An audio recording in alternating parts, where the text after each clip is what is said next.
축복하노라 귀한 찬송 감사를 드립니다. 할렐루야.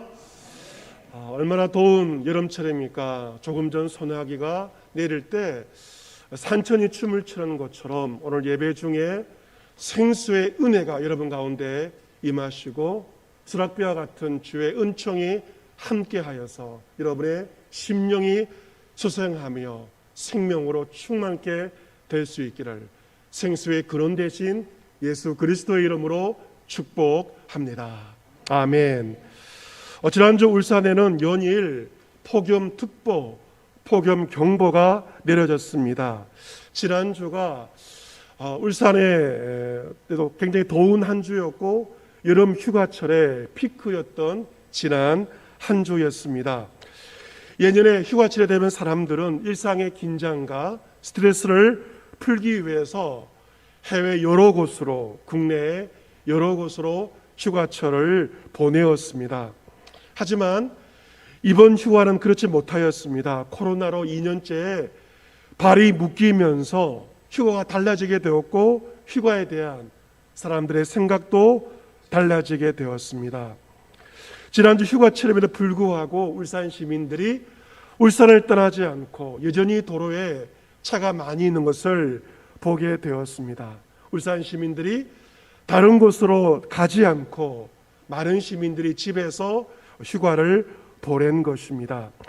이제 휴가의 키워드가 바뀌어지게 되었습니다. 과거의 휴가의 키워드는 어디로 갈지가 휴가의 키워드였지만 이제는 어디로 갈지가 아니라 무엇을 할지로 휴가의 키워드가 바뀌어지게 되었습니다. 굉장히 중요한 변화가 이미 우리에게 찾아왔습니다. 예를 들어 여름 휴가철만 되면 해외여행을 다녀왔던 여자 청년은 이번 여름에는 국내도 갈 수 없는 그런 상황에서 멀리 떨어져 살던 시골 할아버지 댁에서 휴가를 보내었다고 합니다. 할아버지 할머니의 일손도 거들면서 나름 의미 있는 시간을 보내었습니다. 시골에 있으면서 무심코 먹었던 삶은 옥수수와 감자가 한여름 소중한 땀의 결실이라는 사실을 새삼 깨닫게 되었다고 합니다. 지금까지 여름만 되면 어디로 가면 재미있을까에 초점을 맞추었던 그 자매는 뭘 해야 나의 삶이 의미 있을까를 생각하면서 올해 여름 휴가를 소중하고 특별하게 보내었다고 합니다. 여러분, 이 코로나 때문에 우리의 휴가에 보내는 모습이 달라진 것처럼 보이지만 하지만 우리가 휴가를 통하여 얻고자 하는 것은 달라지지 않았습니다. 지친 우리의 몸과 지친 마음과 지친 영혼이 쉼을 얻고 새롭게 되는 것이 휴가를 보내는 우리의 목적입니다. 휴가철을 보내고 있는 우리 눈에 번쩍 눈에 띄는 단어가 오늘 본문 19절에 나오고 있습니다. 본문 사도행전 3장 19절을 크게 한번 같이 읽어보겠습니다. 같이 읽겠습니다. 시작. 그러므로 너희가 회개하고 돌이켜 너희 죄 없이 함을 받으라. 이같이 하면 새롭게 되는 날이 주 앞으로부터 이를 것이요. 아멘. 이런 어떤 단어에 주목이 되십니까? 바로 새롭게 되는 날입니다. 새롭게 된다는 것은 영어로 리프레이싱입니다. 새로워지는 것을 의미합니다. 이 새롭게 된다의 원문의 뜻은 참 좋습니다. 한숨을 돌리다, 휴식하다, 위안을 얻다, 원기를 회복하다 등등입니다. 이 모든 것 한숨을 돌리고 좀 쉴 수 있고 위안을 얻고 원기를 회복하는 것은 더운 여름철을 보내면서 우리 모두가 간절히 원하는 것들인데 바로 그것이 새롭게 된다의 뜻입니다. 이번 휴가의 트렌드는 호캉스라고 합니다. 호캉스는 신조어인데 어디를 많이 다니기보다는 호텔에서 안전하게 편안하게 휴식을 취하는 것입니다. 호캉스를 하면 좋은 호텔에 가면 정말 우리가 새로워질 수 있을까요? 어떻게 하면 진정 새로워질 수 있을까? 그 질문에 대한 답을 오늘 본문은 분명하게 말하고 있습니다. 그것은 바로 회개하라, 돌이키라입니다. 같이 해보겠습니다. 회개하라, 돌이키라. 우리가 회개하고 돌이킬 때만, 하나님께 돌이킬 때만 새롭게 되는 날이 주 앞으로부터 우리에게 이르게 될 것을 성령 충만한 사도 베드로가 지금 말씀을 전하고 있습니다. 회개란 지금까지 내가 주인 되어 살아온 나 중심의 삶을 정리하는 것입니다. 그리고 나의 창조주이시며 구원자이신 하나님께로 돌이키며 하나님을 나의 주인으로 삼는 것입니다. 하나님께로 돌이킬 때 하나님께서 우리가 지은 그 모든 죄를 용서하여 주십니다. 우리의 죄가 하나님께로부터 용서함 받을 때만 새롭게 되는 날이 주 앞으로부터 우리 한 사람 한 사람에게 이르게 됩니다. 여러분, 그렇습니다. 새롭게 되는 날은 어디로 간다고 해서, 호텔에 간다고 해서, 호캉스를 한다고 해서 우리에게 이르는 것이 아닙니다. 새롭게 되는 날은 바로 주 앞으로부터 우리에게 이르게 되는 것입니다. 그래서 우리가 새롭게 되기 위해서 특별히 어디로 가야 되는 것은 결코 아닙니다. 내가 어느 곳에 있든지, 내가 좁은 집에 있든지, 요즘 말로 집콕을 하든지 간에 중요한 것은 내가 어디에 있든지 주 앞에 머물 수 있다면, 주 앞에 있을 때 새롭게 되는 날이 나에게 이르게 됩니다. 왜 우리가 주 앞에 설 때만 새롭게 되는 것일까요? 그것은 우리가 섬기는 주님께서 생명의 주시기 때문에 그렇습니다. 우리 예수님은 죽음의 권세를 깨뜨리시고 부활 승리하신 생명의 주님이기 때문에 우리가 주 앞에 설 때 우리가 새롭게 되는 날이 주님으로부터 우리에게 이르게 되는 것입니다. 또한 주님은 우리 각자를 새롭게 하시며 만물을 새롭게 하시는 분이십니다. 본문 20절과 21절 말씀 보시면, 또 주께서 너희를 위하여 예정하신 그리스도 곧 예수를 보내시리니 하나님이 영원 전부터 거룩한 선지자들의 입을 통하여 말씀하신 바 만물을 회복하실 때까지는 하늘이 마땅히 그를 받아들이라. 만물의 회복에 대해서 또 말씀을 하고 있습니다. 우리 예수님은 우리 한 사람 한 사람 개인만 새롭게 하시는 분이 아니십니다. 물론 우리 한 사람 한 사람 새롭게 하시지만 더 나아가 만물을 새롭게 하시며 만물을 회복하시는 분이십니다. 우리의 죄로 말미암아 지금 피조 세계가 고통을 당하고 있습니다.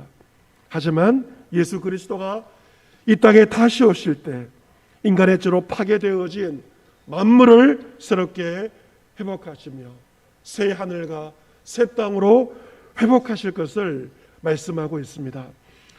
또 본문 25절 이하의 말씀 보시면 하나님께서 복에 대해서 말씀을 하고 있습니다. 하나님께서 믿음의 조상 아브라함에게 말씀하십니다. 땅 위의 모든 족속이 너의 씨로 말미암아 복을 받으리라. 이 너의 씨가 누구인가? 바로 육신으로 아브라함의 후손으로 이 땅에 오신 하나님의 아들 예수 그리스도를 가리킵니다. 이런 모두가 다 복을 받기를 원할 것입니다. 그런데 복을 받을 수 있는 길이 본문에 나와 있습니다. 그것은 바로 복의 근원이신 예수님으로 말미암아 복을 받는다는 사실입니다. 복의 근원이신 예수 그리스도를 믿음으로 하나님께서 만세전에 예비하신 하늘의 신령한 복과 이 땅이 누릴 수 있는 풍성한 복을 받게 됩니다. 그런데 그 복 중의 복이 무엇인가? 복 중의 복은 바로 영생의 복입니다. 이 땅에서 잘 먹고 잘 사는 복으로 그치는 것이 아니라 영생의 복락을 누리는 것이 바로 진정한 복을 누리는 것입니다. 그런데 영생의 복, 영생 복락 역시 예수님으로 말미암습니다. 요한복음 3장 16절 이하에 하나님께서 세상을 이처럼 사랑하사 독생자를 주셨으니 이는 저를 믿는 자마다 멸망치 않고 영생을 얻게 하려 하심이라. 하나님이 그 아들을 세상에 보내신 것은 세상을 심판하려 하심이 아니요 그로 말미암아 세상이 구원을 받게 하려 하심이라. 그를 믿는 자는 심판을 받지 아니하는 것이요 믿지 아니하는 자는 하나님의 독생자 이름을 믿지 아니하므로 벌써 심판을 받은 것이라고 말씀하고 있습니다. 여러분, 예수 그리스도를 믿는 자마다 멸망하지 않고 심판받지 않고 영생을 얻습니다. 하지만 예수님을 믿지 않는 자는 심판을 받음을 성경은 분명히 말씀하고 있습니다. 따라서 예수를 믿는 것은 믿어도 되고 믿지 않아도 되는 선택사항이 아닙니다. 성경은 예수 그리스도를 믿지 않는 것이 죄이며 이미 심판을 받은 것임을 분명하게 말씀하고 있습니다. 요한복음 16장에서도 예수님은 성령께서 오셔서 하시는 일에 대해서 말씀을 하십니다. 그가 와서 죄에 대하여 의에 대하여 심판에 대하여 세상을 책망하시리라. 이것이 바로 성령께서 하시는 일입니다. 죄가 무엇입니까? 죄에 대하여라 함은 그들이 나를 믿지 아니함이요 라고 예수님께서 말씀하십니다. 여러분, 죄 중에 제일 큰 죄가 어떤 죄일까요? 그것은 하나님께서 보내신 유일한 구원자이신 하나님의 아들 예수님을 믿지 않는 것이 죄 중에 제일 큰 죄입니다. 예수님을 믿지 않는 그 죄에 대해서 성령께서 책망을 하신다는 것입니다. 왜 그렇습니까? 예수님은 부활하셨는데 이 부활이 바로 예수님께서 하나님의 아들이신 가장 확실한 증거입니다. 예수 그리스도의 부활을 통하여 예수님의 신성이 확증되었습니다. 부활이 곧 생명이신 예수를 믿는 자마다 멸망치 않고 영생을 얻는 생명길을 하나님께서 부활을 통하여 확증하시고 생명길을 만드신 것입니다. 그럼에도 불구하고 그 예수님을 내가 믿지 않는다면 그것은 바로 죄 중에 가장 큰 죄가 되는 것입니다. 또 예수를 믿는 자는 성령을 받습니다. 그 성령을 통하여 우리는 생기를 얻게 되고 그 성령께서 우리를 새롭게 하십니다. 요한복음 7장에서 예수님께서 서서 외쳐 이르시되 누구든지 목마르거든 내게로 와서 마시라고 하셨습니다. 나를 믿는 자는 성경의 이름과 같이 그 배에서 생수의 강이 흘러나오리라 하시니 이런 그를 믿는 자들이 받을 성령을 가리켜 말씀하셨습니다. 우리 더운 여름철을 보내면서 이 생수가 얼마나 소중한지 여름철에 정말 절실하게 느끼게 됩니다. 저도 군대 훈련소에서 행군을 하면서 생수가 얼마나 소중한지, 갈증이 얼마나 고통스러운 것인지를 체감하게 되었습니다. 행군을 하면서 수통에 물 한 통을 가지고 행군을 시작하지만 금방 그 수통의 물은 사라져 버립니다. 그리고 극심한 갈증을 느끼게 됩니다. 극심한 갈증 가운데 사람에게 물이 얼마나 소중하고 중요한지를 절실히 깨닫게 됩니다. 갈증이 날 때는 세상에 그 어떤 것보다 물 한 병이 더 소중한 것임을, 물의 가치를 체감을 하게 됩니다. 그런데 이런 육체의 목마름과 갈증보다 더 심한 목마름과 갈증이 우리 영혼의 갈증과 영혼의 목마름입니다. 그런데 세상에 그 어떤 것도 그 어떤 사람도 심지어 나의 가족도 내 영혼의 갈증과 목마름을 해결해 주지 못합니다. 하지만 예수님은 우리에게 말씀하십니다. 너희가 목마르거든 내게로 와서 마시라고 예수님께서 초청하십니다. 나를 믿는 자에게는 그 배에서 생수의 강이 흘러나오리라 약속하십니다. 여러분 그렇습니다. 예수님께 나올 때, 예수를 믿을 때 영혼의 갈증과 목마름이 사라지게 됩니다. 예수님을 통하여 생수의 강이 내 속에 흐르기에 우리는 참된 영혼의 만족을 누리게 됩니다. 그 생수의 강은 바로 성령님이십니다. 우리의 삶이 수송되어지는 새로워지는 날은 바로 성령을 통하여 예수 그리스도를 믿음으로 우리 각자에게 임하게 됩니다. 그 예수님께서 우리에게 다시 한번 이렇게 말씀하십니다. 마태복음 11장 28절 이하에서 수고하고 무거운 짐진 자들아 다 내게로 오라. 내가 너희를 쉬게 하리라. 나는 마음이 온유하고 겸손하니 나의 멍에를 메고 내게 배우라. 그리하면 너희 마음이 쉼을 얻으리니 이런 내 멍에는 쉽고 내 짐은 가벼움이라 말씀하십니다. 이번 올림픽에 출전한 많은 선수들이 땀을 흘리고 수고하지 않았습니까? 우리는 그 선수들을 바라보면서 새로운 도전을 받게 되었습니다. 하지만 그 선수들만 수고한 것이 아닙니다. 우리 모두는 저마다의 인생의 경기장에서 수고하며 살고 있습니다. 또한 우리는 저마다 인생의 무거운 짐을 지고 인생의 경주를 하고 있습니다. 가장들에게는 그 어깨마다 가장의 무거운 짐을 지고 가장들은 살고 있습니다. 부모들은 부모로서의 중압감을 가지고 부모의 책임감을 가지고 부모로서의 삶을 살고 있습니다. 세상 모든 사람들은 다 죄인에게 무엇보다도 죄의 짐이 우리의 영혼을 무겁게 짓누르고 있습니다.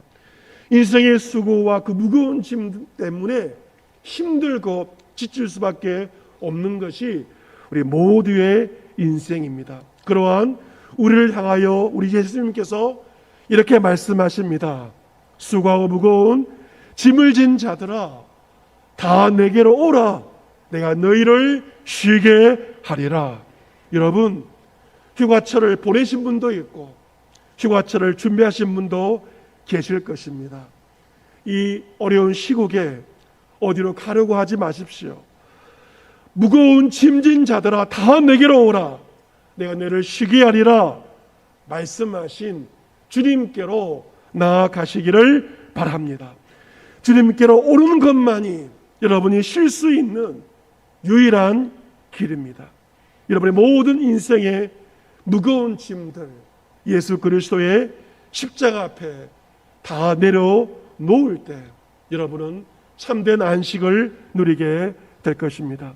하지만 우리는 누군가의 짐을 맡기를 싫어합니다. 부모는 자식에게도 짐이 되지 않으려고 하지 않습니까? 부모는 자식의 짐을 맡지만 자식은 부모의 짐을 맡지 않으려고 합니다. 그것이 인간의 모습입니다. 하지만 예수님은 우리 모두의 짐을 그분께서 맡아주시겠다 우리에게 말씀하십니다. 담임 목사에게는 휴가가 없다는 그러한 말을 목회자들끼리 할 때가 있습니다. 그것은 왜 이런 말을 하는가? 담임 목사들은 휴가를 가도 늘 교회 생각을 하고 교인들을 생각을 하기에 휴가를 가도 휴가가 아니라는 그러한 말을 목회자들이 할 때가 있습니다. 우리 각자가 지고 있는 그 짐들을 주님께 내려놓을 때만 우리는 참된 쉼을 누릴 수 있습니다. 이번 여름을 맞이하여서 여러분이 지고 있는 인생의 짐들을 주님께 내려놓으시고 대신 주님의 멍에를 메고 주님께 배움으로 통하여서 여러분의 마음이 참된 쉼을 누릴 수 있게 되기를 바랍니다. 미국 선교사 가운데 짐 엘리어 선교사님이 계십니다. 짐 엘리어 선교사님은 1950년도에 친구들과 함께 남미 에콰도르에 가서 젊은 시절 선교 사역을 하신 분입니다. 에콰도르의 열대 우림 지역이 많은데 그 가운데서 아우카 족속은 복음에 대해서 가장 저항하는 족속이었습니다. 이 아우카족은 외부인을 극도로 경계하고 외부인이 침입하였을 때 외부 사람의 사지를 토막내 죽이는 잔인한 풍습을 가진 족이 바로 아우카 부족이었습니다. 하지만 짐 엘리엇과 4명의 친구들은 그 아우카 족속에게 그리스도의 생명의 복음을 전하기 위해서 그곳으로 가게 되었습니다. 3개월 동안 정탐하면서 선물을 주었고 어느 정도 신뢰를 쌓았다고 여겼던 그들은 1956년 1월 아우카족의 땅에 발걸음을 딛게 되었습니다. 하지만 아우카족의 원주민의 화살을 맞고 짐 엘리엇과 그의 친구들은 무참하게 살해당하였습니다. 그때가 짐 엘리엇의 나이 29세였습니다.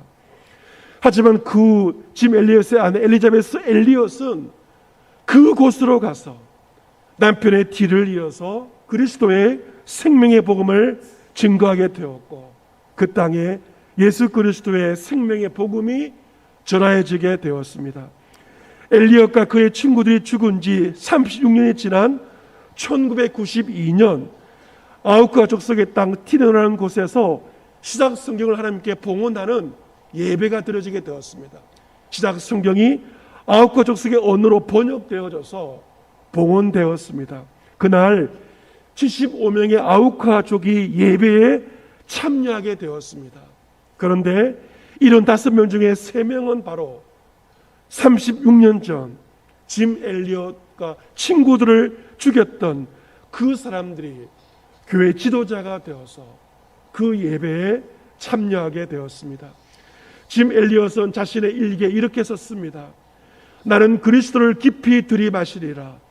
오 그리스도의 영이시여 하나님의 모든 충만으로 저를 채우소서. 하나님 저로 분기점 같은 사람이 되게 하소서.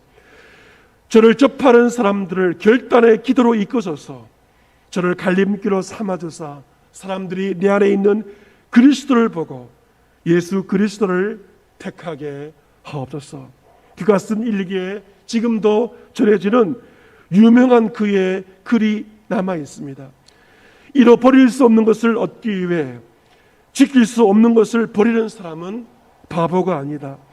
잃어버릴 수 없는 것을 얻기 위해 지킬 수 없는 것을 버리는 사람은 결코 바보가 아니다. 짐 엘리엇에게 잃어버릴 수 없는 가장 중요한 한 가지는 예수 그리스도였고 예수 그리스도가 주시는 영원한 생명이었습니다.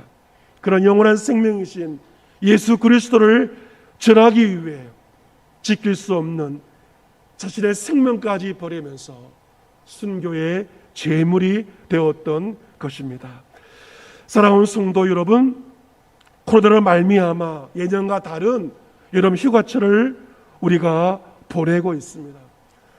어느 다른 곳을 가는 것이 아니라 이 여름 휴가철을 통하여서 진정한 인생의 의미를 발견할 수 있는 특별한 이번 여름이 될 수 있기를 바랍니다. 여러분의 몸만 편해지는 것이 아니라 여러분의 마음과 영혼이 새롭게 되어지는 특별한 이번 여름 휴가가 될 수 있기를 바랍니다. 영혼의 갈증이 있을 때마다 생수의 근원 되신 예수님께 조용히 나아가십시오. 여러분의 공간에서 여러분의 집에서 그 예수님께 조용히 나아가시기를 바랍니다. 여러분의 모든 짐을 십자가 앞에 내려놓고 십자가의 사랑을 믿어서 죄사함을 받으시기를 바랍니다. 주 예수의 영원한 생명샘물에 여러분의 마른 목과 목마른 영혼을 죽이시기를 바랍니다. 그리고 주 예수를 찾는 이들 앞에 참 밝은 빛을, 예수님의 빛을 비추시기를 바랍니다. 주 예수께 조용히 나가 여러분의 마음을 쏟아낼 때 늘 은밀히 보시는 주님께서 여러분에게 큰 은혜를 베풀어 주실 줄로 믿습니다. 이 여름에 주 예수님의 영원한 생명샘물에 여러분의 몸과 마음과 영혼이 새롭게 되어짐으로 말미암아 지금도 영혼의 갈증 가운데 있는 자들에게 예수 그리스도 생명의 복음을 전하며 그들을 살려낼 수 있는 저와 여러분 모두가 될 수 있기를 길과 진리와 생명 되시는 예수 그리스도의 이름으로 축복합니다. 아멘.